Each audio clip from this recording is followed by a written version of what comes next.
Marketing strategies require clear, actionable metrics to achieve your goals. And in this episode of Beyond the Logo, we're going to be discussing product placement and influencer marketing. This is a great marketing opportunity, but it can also be a minefield. It doesn't have to be. So join us for today's show. We're going to be discussing types of product placement, the pros and cons of product placement. We'll share some product placement examples. We'll talk about the different types of influencers you can find.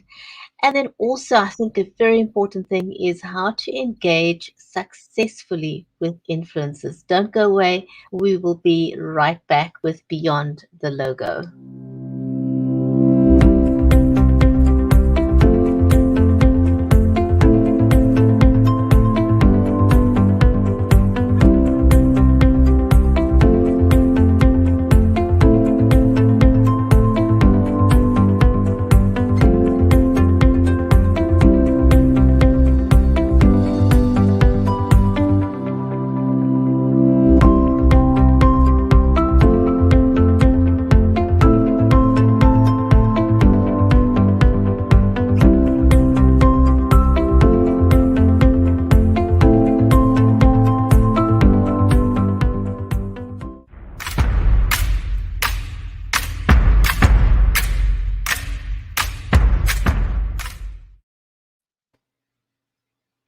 If you're just joining us, then welcome to Beyond the Logo with myself, Bridgetti Banda, and Nancy Lockhart. I'm in Cape Town in South Africa and would love to know where you are joining us from. This live stream is made possible by StreamYard, BeLive Media, and Lockhart Marketing. A special warm welcome whether you're joining us over on Facebook, on YouTube, on LinkedIn, on Twitter, and also over on Amazon Live. A special warm welcome to all of you. We are watching the comments. If you are watching us over on Amazon Live, I've got my phone right here. You can see that I can see the comments. So feel free to join us and say hi. And yeah, we'd be happy to give you a shout out even, because this is absolutely an audience-centric show. So we're going to be talking about marketing goals for your business and how to achieve them by means of influencer marketing. It can be a minefield, but it doesn't have to be. My amazing co-host is Nancy Lockhart. She's the founder of Lockhart Marketing and a #1 best-selling author. I can tell you that she very definitely has got the know-how and the knowledge to talk about our topic today. But before I tell you more about Nancy, on the show, we are all about marketing. Beyond the Logo is about marketing and leveling up. And we've got to do that these days because almost everyone has had to pivot online. And Nancy and I joked about it a little while ago, and we're talking about, who decided that you should, on your digital marketing strategy. Was it COVID, or was it your marketing director or CEO? Good question, isn't it? Anyway, talking about leveling up your marketing strategy, one of the things that you can do to level up your online presence is by investing in a good camera. For example, I use the Logitech Brio, which has got right side technology, which means it's got a trademarked technology which allows your lighting to adjust automatically, which is fantastic because not everyone may have the right kind of lighting, but this Logitech Brio will adjust to the lighting that you have. But always do ensure that your lighting is front facing. If you come across people with a video and they appear very, very dark, it means there's too much light behind them. So always ensure your lighting is from the front so that you can look more professional. And for as far as sound is concerned, I use the Samsung USB, and incidentally, it was the very first USB condenser microphone. It's got a very solid die-cast construction which reduces noise. But if you don't want to use such a big microphone, and you don't have to, then I also recommend the Rode Lavalier. But either way, do invest in something other than your native microphone, either on your computer or on your mobile phone. Mobile phones work for live streaming, they absolutely do. But you've got to also be careful how you use your phone, because you don't want to make people seasick. And the reason people get seasick or may tune out is if you try and hold your mobile phone in your hand. They are powerful. The cameras on there are awesome, but you do need to stabilize your phone. And one of the things that you can do is to use a tripod, and along with your tripod, you could use something like the iographer, for example, that will stabilize your phone, and also do put it into landscape, which will give people a much better view than a portrait view. In addition to something like the iographer to use with your tripod, you could also, if you're filming something, showing people some background stuff, you can also use something like the DJ iOsmo stabilizer. But either way, you want to make sure that you stabilize your phone. So those are my very, very quick tips for you on using the live streaming as a marketing tool. So before I bring on Nancy, Nancy has worked with iconic brands such as Target, Kaiser Permanente, and Medtronic, and she leverages her knowledge and expertise to help successful women and the men who support them, business owners, to rebrand their businesses and to become profitable, successful, and purpose-driven. Um, Nancy is also the executive advisor for the University of California, Santa Barbara Customer Experience Program. And with that, let me say a huge, big welcome to my co host, Nancy. Nancy, welcome to the show. So nice to see you. Hi, nice to see you as well. Good morning. Well, good morning here. Yes. It's Good always a evening little there. always a little bit confusing with the time of day.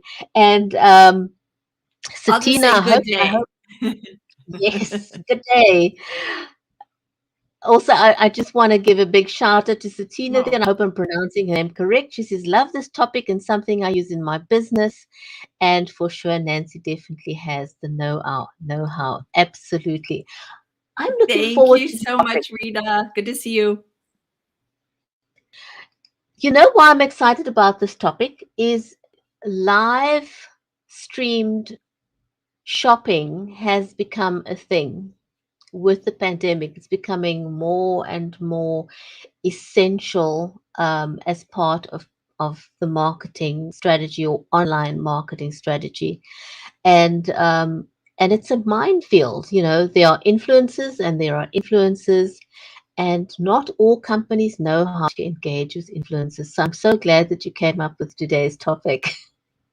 Absolutely. It's my pleasure. It's so much fun. And I think, it's really becoming more and more an avenue from which people can leverage social media, can leverage some of the fame and influence that people have gotten from the internet to promote their products and services. But I think one of the important things is to make sure that you are aligning with the right talent and using your budget wisely with the appropriate people or products that you want to use within your marketing. So it's a fun topic.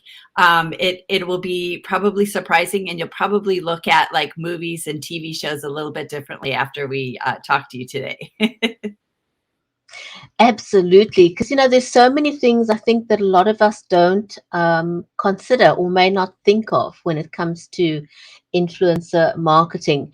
And some of the thinking out there is negative. Some of it's Mhm. justified. Some of it is just out of pure ignorance and not Yes. understanding how influencer marketing works. So, Yes. shall we dive into Yes. We have our lots to topic talk for about today. today? Lots of examples as well. So I just think to, pardon me? carry on. Sorry. Oh no, I was just going to jump in if you want to pull up Yes. so yes, our topic, product placement and influencer marketing.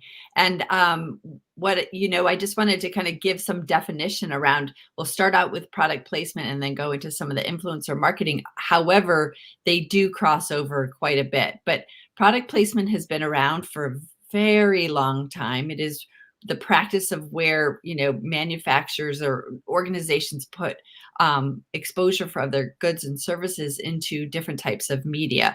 Typically, that's been in television and in movies, but we're seeing it in games and as entertainment evolves, other types of entertainment. So I think the first product placement was like in before the talkies, so in the 30s, 1930s. Not so it's Wow. been around for a long, long time.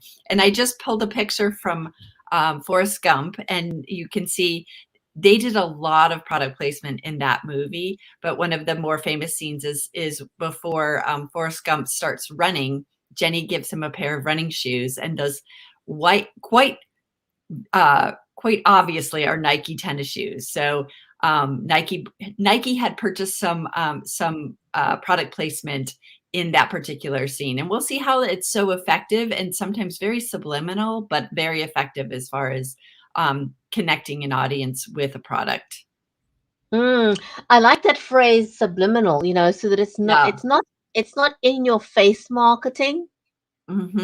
Exactly. Yeah, it is something where it becomes a very obvious connection that people can relate to. And once again, I often talk about the importance of emotional connection when you're marketing. When you can start to build that bridge of connecting through your heart and soul to your audience, then you've really made a good connection and something that lasts for a very long time.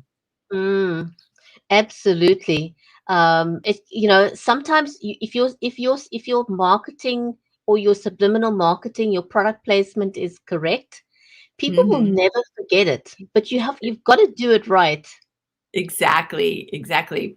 Well, in a little bit of the 101, there are different types of product placement, and I've just highlighted them here. So you've got the most subliminal would be screen placement, where you see a product or service pop up in the background. It's very much a part of the environment from which the characters are in, regardless of the medium.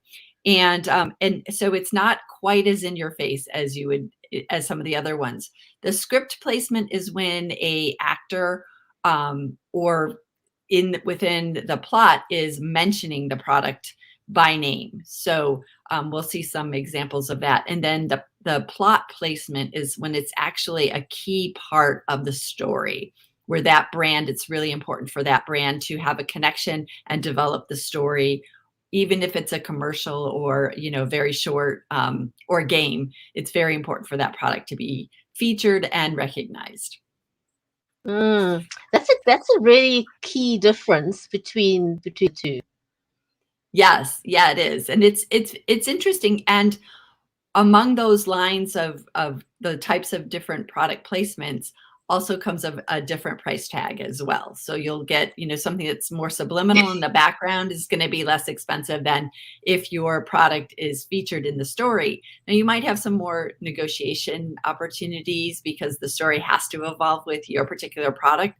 But believe me, there have been plenty of brands that have said, and we'll show an example of this where, the brands have said, no, I'm not going to be in there. And guess what? There's a wide category of opportunities for producers or advertisers to take. So just keep that in mind. Again, some of the pros and cons of product placement, it's really important to understand from a pro perspective, it's natural and an authentic engagement if you do it correctly. You get brand awareness in a very familiar setting. So it's almost like what you're doing with live streaming, Bridgetti. Like you're actually demonstrating a product or service and how it's used in real time. And so you are very closely aligned with product placement with the services that you provide through Be Live Studio. Also, you see some of your favorite characters being in alignment and associating with your product or service. Mhm. Even if it's something in the background, they're around it. They're in a place where that product would make sense for it to be in the background. And then it's evergreen exposure. We're seeing more and more syndicated shows that reference brands within the show title, or I'm sorry, the show script, or even in the background. So every time that syndication plays, that product's being reinforced in that particular setting. So that becomes almost, an invaluable use of your media time. Now, there's I also think people cons. There forget always about is. that. You Yeah, know, yeah. the replay value, after the Mhm. after the fact. And I mean, these things, if your content is evergreen, it can live on into eternity, and people remember it many, many years. How many things do we remember from our childhood? What Absolutely. our That's a faces great and point. things, you know. And So be yeah, careful that's what you that. put out there. Well, isn't that the truth? But it's also, again, reinforcing that emotional connection. When you think of something from your childhood, those that, you tap into that memory is so almost so real that you could touch it or feel it. So it is a really important part to remember about that. And yes, you want to make sure that your product placements are done in the correct way. So we'll talk a little bit Mm. about that. You also have to remember the cons. So there's no guarantee that the audience will notice your products in the background. Now, we talked about subliminal messaging. They might notice it subliminally, but they won't consciously know it. So if you were to do a recall survey, they may not say, "Oh, I didn't see that," or "No, I've never seen a Coca-Cola in this particular show," or whatever. But they may know it subliminally. Um, Go ahead, Can I tell you something that I've noticed recently with please. the advent of, people just becoming more digitally astute? Yes. There's a lot of things that in the past may have been overlooked, but because people are so focused on digital these days, Yes. especially people on places like Twitter, for example, and TikTok, it is amazing on the things people will now pick up. It's as if Mm, we have zoned in so much further with our lenses, onto how people, on how marketing is done. And if you do mhm. it wrong, it can really blow up in your face because people are so much more aware of digital. Absolutely.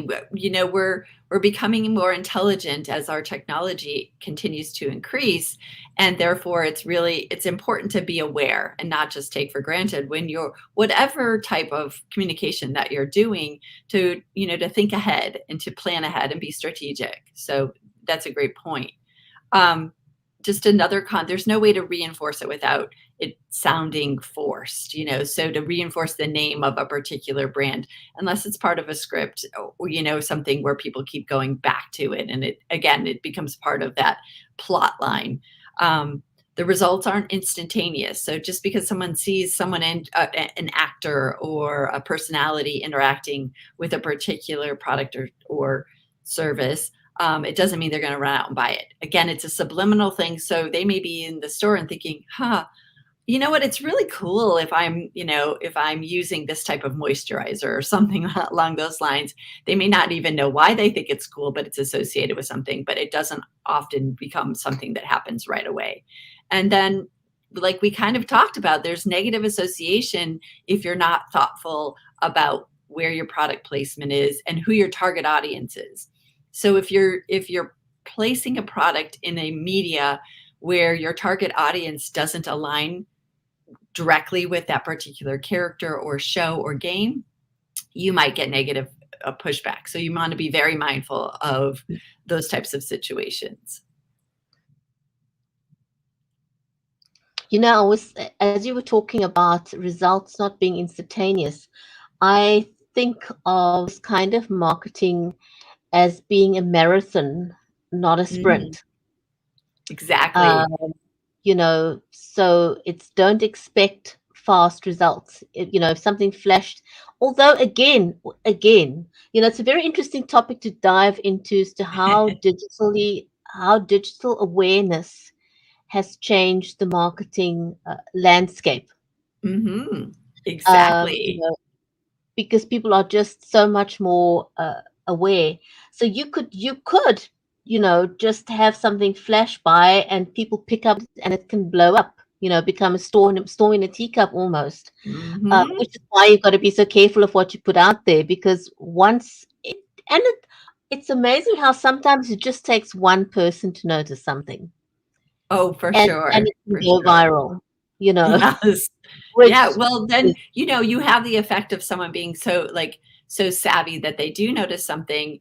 There's many times when you can go, go on the internet and see where there's movie like misses where someone's doing a period piece and there happens to be a cell phone that's sitting out on the on a table or things like that. So, and people, there's people that enjoy doing that and finding that. So just be careful, and aware, when you're using your product to support a particular storyline. But there is something on the next slide that's super exciting, going along with the savviness of digital marketing, because of the lack of, people can scroll through commercials now with, with if they're watching TV, and so marketers have gotten savvy and leveraged the digital product placement into some of these syndicated shows. So I have some examples here. The first one is How I Met Your Mother, where in the original background, there was just a shelf. And then a few years later, while the show's in syndication, they've actually placed an advertisement. It's a book that they have. And actually, a little fun fact, that particular book wasn't even available when that show was shot. So it was about 5 years later that that book became available. Again, it's super subtle. You might not notice it, but in your brain might pick it up and go, oh, well, she's reading that book, or she's, that character has that book on her shelf. Again, you have an example, where you have this, I believe it's a music video where there's a man, playing guitar. But what they've done is they've been able to leverage the background with Grand Marnier in the back, by digitally and placing it there after the whole video was shot. And then this one, this is another How I Met Your Mother one, but they leverage it a lot. This is just in the bar in the background is an advertisement for I believe it's Bad Moms or something. It's a movie, and instead of just having a blank screen or a screen showing Be Real or something, they've actually leveraged that space to buy advertising space for that particular product or that particular movie. So, again, people are getting more and more sophisticated. And you asked at the beginning of the show, has COVID influenced our marketing directors? It's often, we're in a constant evolution. And so we need to be smart and respectful when we're talking to our target audience about how to leverage, different avenues. And in this particular case, like a digital product placement, because people are scrolling through commercials, is a way it's almost a more effective way because people can see it in the setting, like we said before in the pros. So I just thought this was a fun one to bring forward and show some examples of. oh, absolutely. I think they're great examples, but to me, it also reinforces how easy it is for digital media to be adapted years Mhm. after. That's a great point. It absolutely is. The flexibility of it is amazing, and the fact that that the cleverness of this, where you're not distracted by this placement that becomes very organic within the scene. Again, like I said, you'll start watching maybe some of the syndicated shows that you watch and notice that there's some things that have been placed in the background of there, or even as you go and watch, just your regular movies or shows, or games, you'll start to notice it. I remember when I first, I brought it up to a friend of mine, and I brought up the whole concept of product placement, and now he can't stop looking. Whenever there's a product in a movie, on a show, like they must have paid for that. It's kind of a fun game. So just some It is. examples that I wanted to bring forward. Um, Sex and the City and Manolo Blahniks are, if you're familiar with the character Carrie Bradshaw or the women in Sex and the City, they're very much about fashion. And she's very cued into Manolo Blahniks.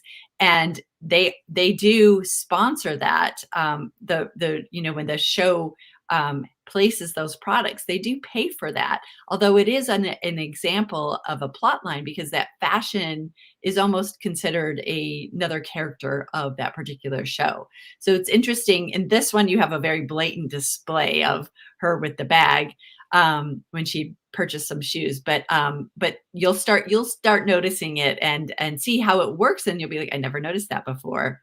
Then the next one is E.T. and Reese's Pieces. And here's an example where the storyline for E.T., the movie, had referenced M&Ms.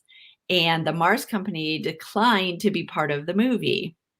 And actually, I believe the producer asked his son, what candy should we replace it with? And his son suggested Reese's Pieces. And that really catapulted Reese's Pieces into, kind of a mainstream candy, where it was considered kind of a knockoff of M&Ms. But all of a sudden you have this extraterrestrial, collecting them and giving them back to its human friend. It became a very, a key piece of the movie, an endearing part of the movie, and also raised tons and tons of awareness for Reese's Pieces. And by the way, Reese's Pieces do not have chocolate in them, if you've ever wondered. Just a fun little fact. I didn't know that. It's candy coating and peanut butter filling, and that's it. No chocolate.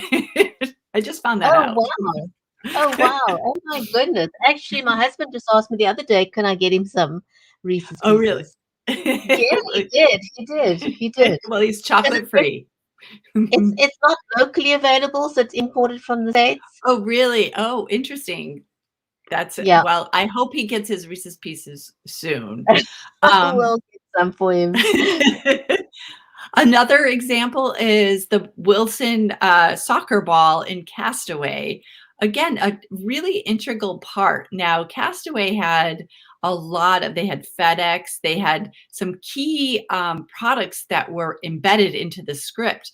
But this is a very key one. Obviously, if you are, hopefully no spoiler alerts, there's a couple spoiler alert things I'm going to have to point out in a couple of these examples. But for Wilson and Castaway, he befriends, because he's alone on this island. He finds this ball, his hand is bloody, he touches it, and then he creates this face and calls it Wilson, constantly reinforcing the Wilson brand by calling that Wilson. And actually, Wilson has created soccer balls that have the handprint and the face on them that they sell in sports stores, just because of the connection was so strong, and people, it's endearing to them, again, connecting emotionally with people once they see this on screen, and the connection that he made with this, this soccer ball while he was surviving on this island. Pretty cool. So yes. Just illustrates the importance of emotional connection in whatever you do. If your marketing strategy is successful, then you've somehow managed to ace that connection. And just a big shout out to Stephen Healy, who's watching us over on Amazon Live. Hi, Stephen. Hi, Stephen. Thanks for watching. Another example, it's kind of fun, is James Bond and Aston Martin. But James Bond with Heineken, James Bond is a great brand to associate high-end, kind of this like savvy, handsome gentleman spy. Obviously a very cool character association. But you'll start, if you see that, I think the next one's coming out rather soon, and you'll see several of the products that are in the 007 movies, James Bond's movies. Now, the one I wanted to point out that kind of was a backfire, and because it was so again, spoiler alert, please don't listen, close your ears, turn off your screen if you don't watch. And just like that, the reboot of Sex and the City, I'm obviously a fan. But in the show, the first show, there's two characters that are married, and one of the main characters uses a Peloton, and it's very clearly Peloton. They reference Peloton in the script. And at the end of the show, this character does his Peloton workout and ends up having a heart attack and dying. After that show, this has happened in December. After that show was released, the Peloton stock went down by 12%. It was a huge impact. People associate, Wow. even though he was doing, the Peloton brand is associated with activity and health improvement, and doing so in the pandemic, doing it in your home versus having to go to a gym to do it. But, and also the character was not the healthiest guy in the world. He drank brandy, he smoked cigars, he wasn't really active, but obviously he was exercising on the Peloton. The PR people had to, came back with kind of that disclaimer. And then quickly thereafter, it was interesting, they made a commercial. So he was working out, the Peloton brand, you interact, you have an instructor on screen, and you're kind of, they're doing the workout with you, but also pumping you up like you would do in a gym. And he kind of has a little of a flirtation in his mind with the instructor. So Peloton, and actually it was Ryan Reynolds' production company, quickly got on it and put together this ad where you see the character with this Peloton instructor, and they're kind of talking over the fireplace. It's again around the holidays, and he's insinuating, let's do one more ride, and you pan back and there's two Peloton bicycles, and then the voiceover is, he's not dead. And that was really, really clever until the actor was accused of sexual harassment a couple days later, and Peloton stock has been pummeled and pummeled and pummeled. So the lesson here is Peloton they've been asked if they had any type of contract in place to reference that within that show. They will not comment if they did or if they did not.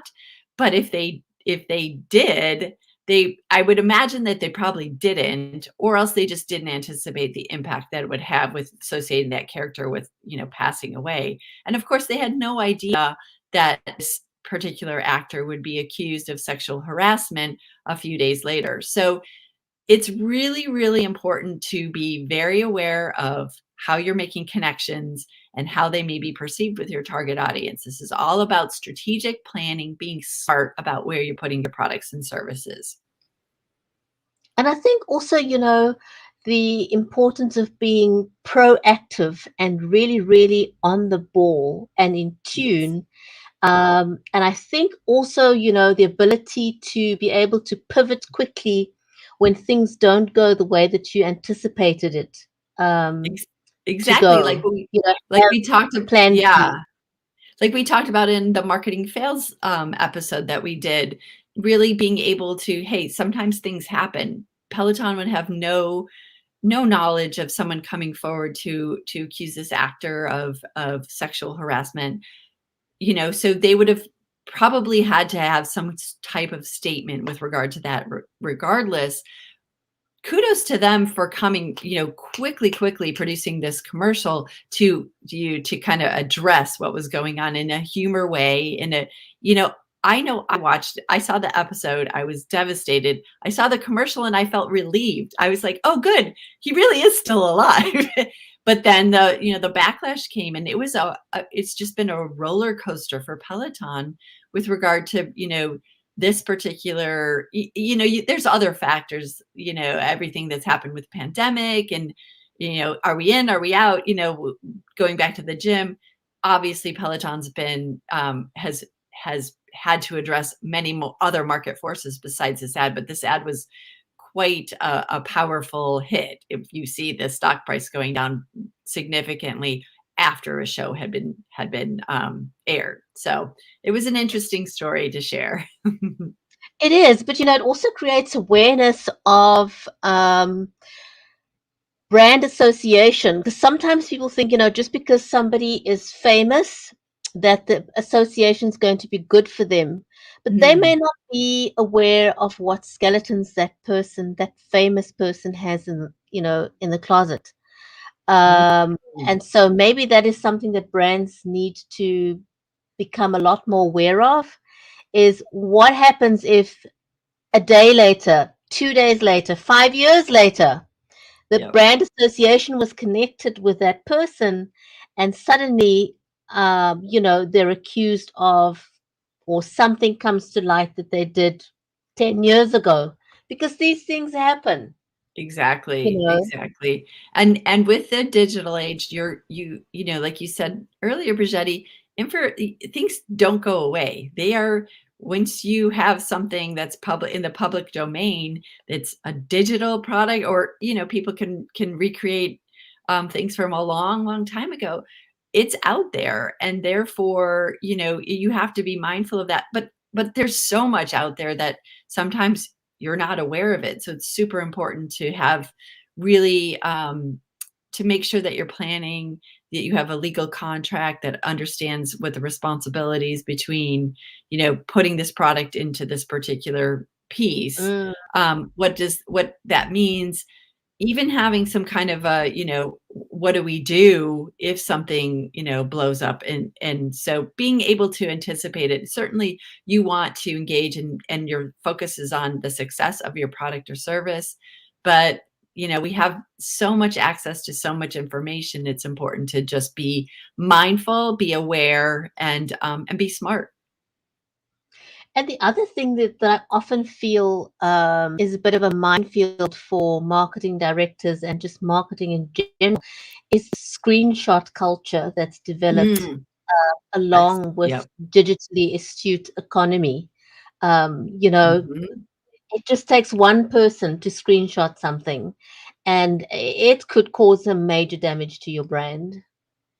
Absolutely, absolutely. And all of this, as we move into the topic of influencers, is is even more critically important because influencers are people that are in our society right now, people or organizations who have gained kind of an expert influencer status within a particular field. Sometimes they're, you know, celebrities, but they have the ability to affect buyer habits and even perhaps affect stock prices by posting. So companies will engage with these influencers specifically to talk about their products and services, but because the influencer has developed a relationship with a particular target audience, it becomes a very nice way to have trust in the brand that you're promoting. And that often is through social media, where you're going to see most of it. Primarily, you're seeing it through Instagram, YouTube, Snapchat. And now that we have live stream, you're seeing, you know, you're doing a lot of that work where you're talking with people and demonstrating products, and can do that through people that your target audience can easily connect with. So this is an example of from the Kardashians. Kylie Jenner, who has a daughter, was buying gifts, and she is a definitely big time influencer, and get paid a lot of money to promote or endorse products. So she's endorsing a toy that she bought for her daughter for the holidays. So this is just an example to whet your appetite. So as I mentioned, there's different types of influencers, and just this is a little bit of a chart. So a mega influencer, which or celebrity influencer, which would be like a Kylie Jenner or J Lo or so that type of person. Their audience reach, usually they have over 1 million followers. Again, celebrities, athletes, someone that's very well known. And I think it's important to understand that you really want to be able to understand what your campaign strategy is going to be. Oftentimes, with a mega celebrity, you are generating brand awareness. So you're connecting their particular brand, their personal brand, their celebrity brand with your particular product or service. So it doesn't know it probably, I mean, it does drive sales, but the main influence is that connection. So when the time, you know, comes where people are buying something, they're going to think of that celebrity and associate it with whatever they're promoting. So I don't know how closely you follow Kylie Jenner, but she's a makeup mongol. Yeah, that's right. But she's promoting her, toys for her daughter. So she's stretching her brand a little bit, being more of a mother and endorsing from a mother perspective. So it's an interesting endorsement. Um, and then next you have the macro influencers. There are many celebrities kind of recognized within a particular community. Probably they have a slightly less of an audience reach, typically between 50,000 up to 1 million. But they're known within, a particular community, whether it be fashion, whether it be some type of hobby, fishing, things like that, where people would associate that person as, someone who's a big deal and knows something about that particular topic. Again, brand awareness is pretty much what you're going to get. You will drive sales, but that's the primary reason you're going to engage with them. Next is our micro influencer, someone who's very, very closely associated with a particular field. So these may be chefs. They're not known for other type, as actors or singers or, athletes. They're known for the types of things that they're posting about. So it could be, people that are on Pinterest and are crafters, or I have an example of a chef here, or that type of thing. That's maybe it's someone who's really savvy with automotive, and people know that person, associate that person. This is where you start to get more engagement, because you actually see these people, and they're less expensive to use, and I'll touch on that. But you're getting more and more targeted to what your target market likes and what your niche is, and connecting it with a central character. And they have more of an emotional connection with the Mhm. audience than your mega and macro Absolutely. influencers, because they're Yes. actually talking to the audience that you want to connect to. That's exactly right, Bridgetti. And finally, you have your nano influencers who are even more like that. So it might be someone in your community that people know is the, Martha Stewart mom who takes care of her kids and has a job and does all this crafting, or has some kind of a design studio, but more local. They typically have less than 10,000 followers. They're really, really brand advocates. So they have a brand that they love, and they love to talk about it. And this is where you're going to get laser focused with your target audience and the person, the influencer that you're engaging with. And this is when you can start to have conversations. If you're on social, they can respond, because there isn't, this huge audience that, where people are probably responding for them. I did want to point out, so as you look at the different, what is the real key driver of cost for this particular types of influencers is the amount of reach that they have. And it should be taken into account the type of, what is your strategy for engaging with these influencers. So the typical average cost is 100 US dollars per 10,000 followers that you have per post. So if you have someone like, like Kylie Jenner, she's getting upwards of $1 million per post in some cases. So that can get very, very expensive. And then you've got, other people that are a little bit more reasonable and targeted. So I highly recommend that people think about using some of the nano influencers, especially for small business. It's super effective, and it's affordable as well.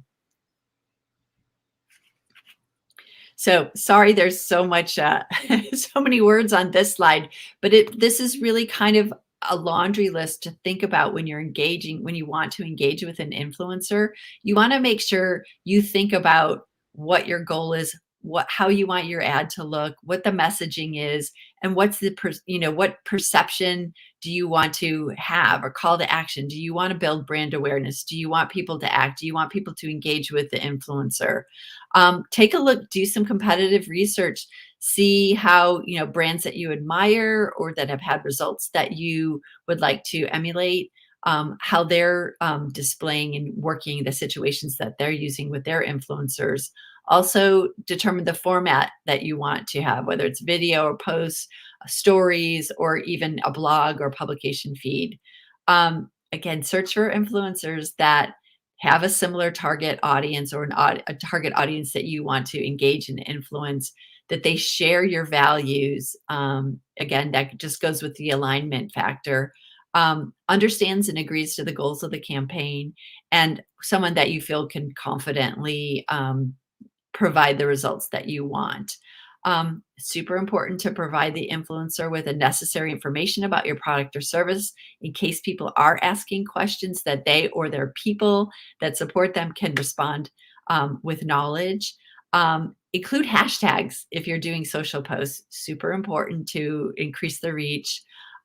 Review your draft and get approval before posting the content. And really, really important is to make sure that you have a contract agreement that addresses all of these issues before you just engage with an influencer, because that way you can make sure that you guys are agreeing, and you have, you can go back and say this worked or this didn't work, or this really worked well, and so I want to bump this up different, as you tweak your engagement with an influencer.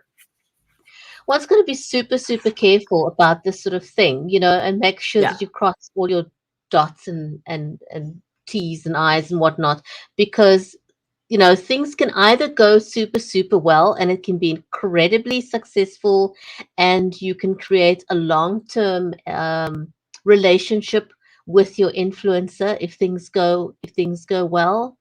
But right. I think it's also super important to have an out clause if you Yes. just suddenly discover that there is a conflict, that things are not working as well for you as you may have hoped with a particular influencer. Yeah.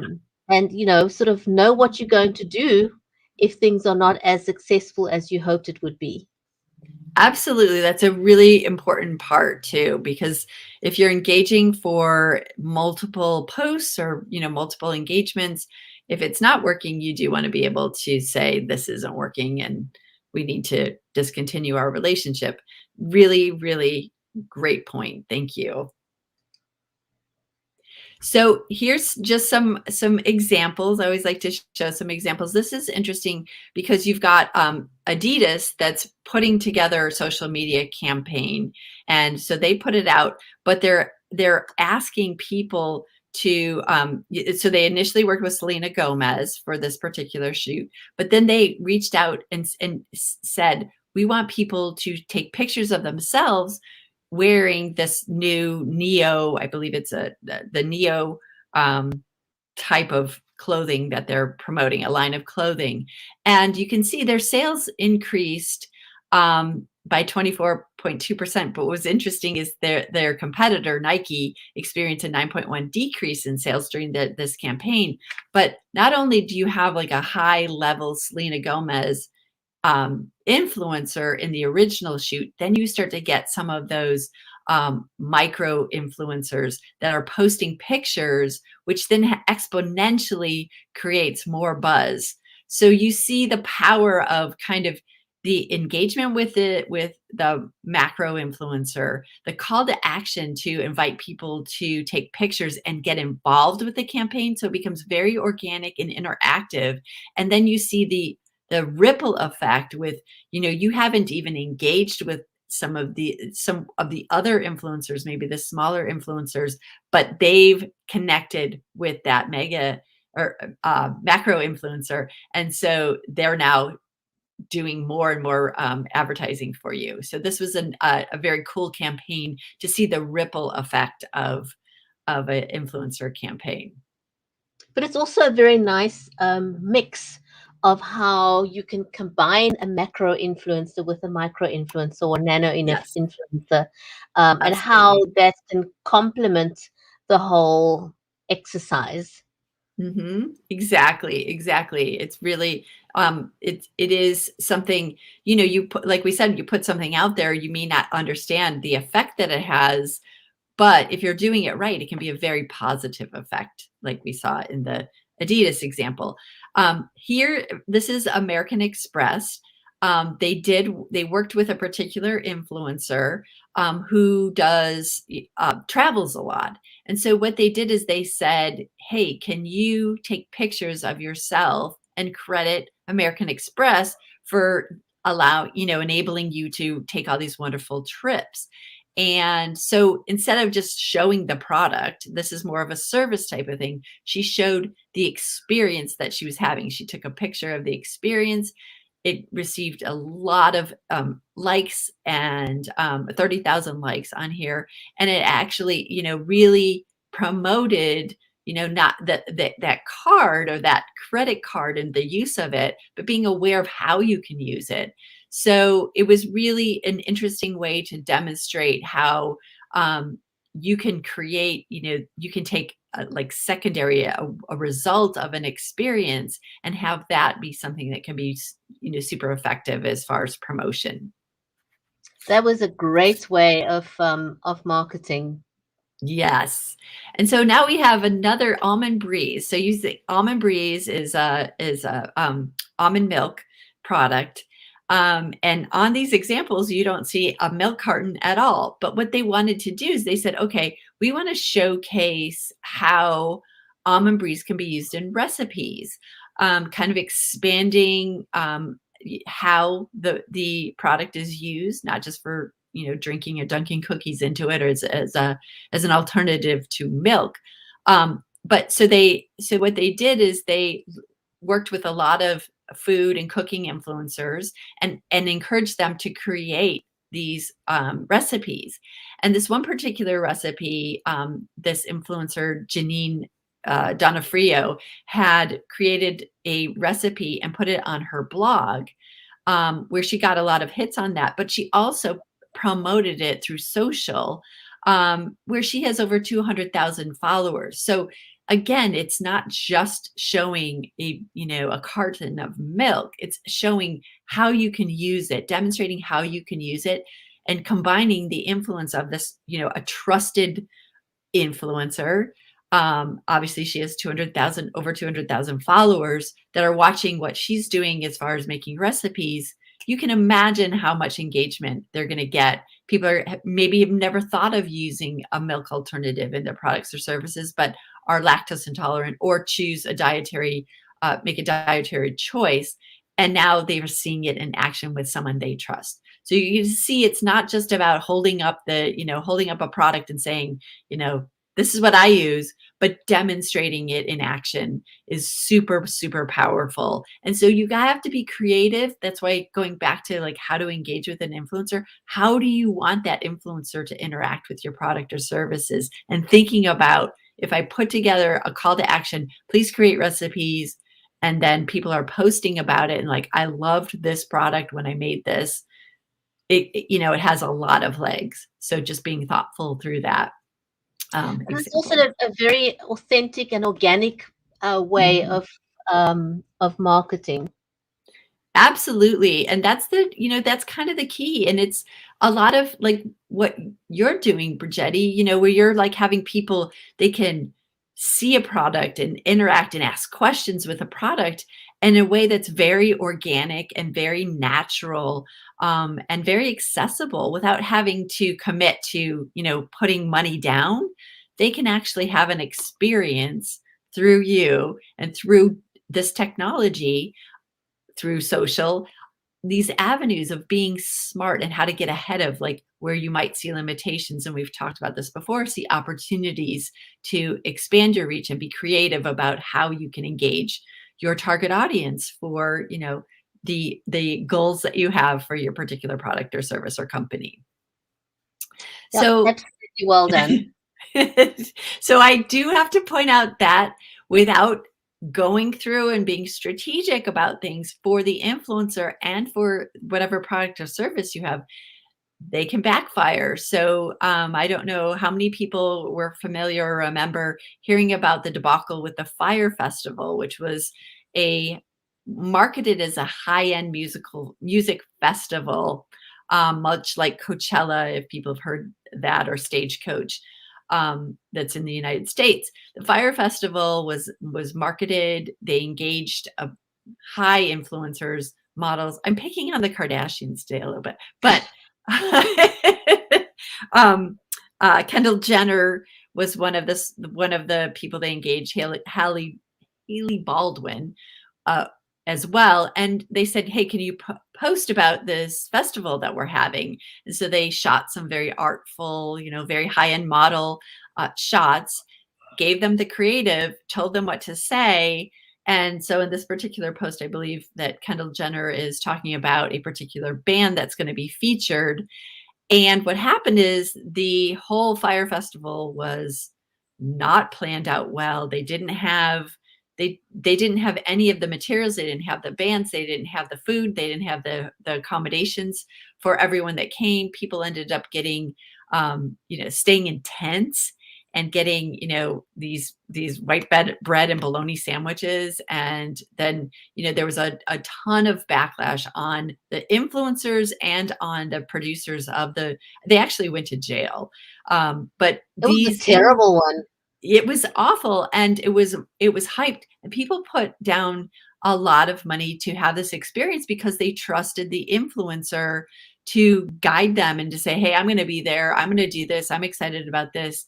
And this was really a backfire from an influencer perspective, but it goes to show, without having the influencer understand and have an information about what's going on with the product, service, or opportunity that you're promoting, how it can be something that can be a liability for your brand, for your brand's your personal brand, and also for the brand that's being promoted, which obviously is now associated with a failed experience.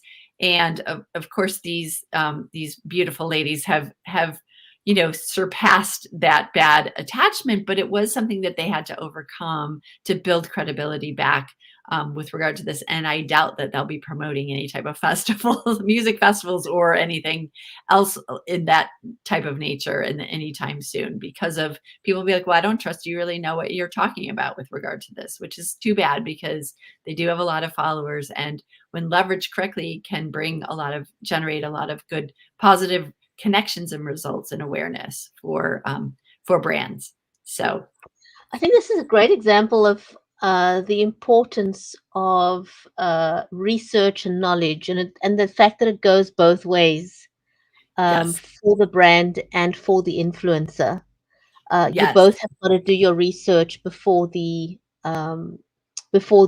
have any kind of association with each other. You really exactly. have to both do your research, and know who you're getting into bed with, really, and what Exactly. you're going to do if things go belly up, because especially for if you're an influencer, and it doesn't matter whether you're a micro or a macro or a nano influencer, if that a brand association was bad, it can really hurt you. It Mhm. can hurt your following. You'll lose the trust, and trust is not cheap. Trust Well, takes a lot of exactly. hard work to build up. Absolutely, absolutely. So, these types of marketing venues can be super powerful, and they're really leveraging how we're evolving and consuming information. But you do have to be smart, strategic, and plan prior to engagement so that you can get the best, results that you desire, and leveraging your budget, knowing which type of influencer, knowing which type of programming you want to place your product, knowing how it's going to be perceived from your target audience, being able to anticipate that. Listen, there's always opportunities where people won't be able to anticipate a fallout, like Peloton, with the actor. And that's where you have to, go back to the marketing fails and how you can come back from those fails by owning, that makes you also, you can turn that around to a place where you're endeared and you say, hey, we made a mistake. Everybody makes mistakes. It's part of being human beings that we are. But being able to acknowledge that. But if you can do your research up front, this can be such a powerful avenue for, just achieving your goals, your marketing goals. Absolutely. Well, I cannot believe that we are literally out of time already. This was another great episode. Yeah. So if you missed the live stream, we were talking about marketing tips, and in particular, product placement and influencer marketing. And we shared a lot of information So if you missed some of the show, please do watch it again. Anyone who's in marketing and are using influencers as part of their marketing mix, we shared some great value in the show. So this was Bridgetti Limbanda from Cape Town in South Africa, and also Nancy Lockhart in the US. She comes with a wealth of experience. Look up Lockhart Marketing. Thanks for joining us. Stay safe, and we'll see you back again next week or 2 weeks' time from now on another episode of Beyond the Logo. Take care, everybody.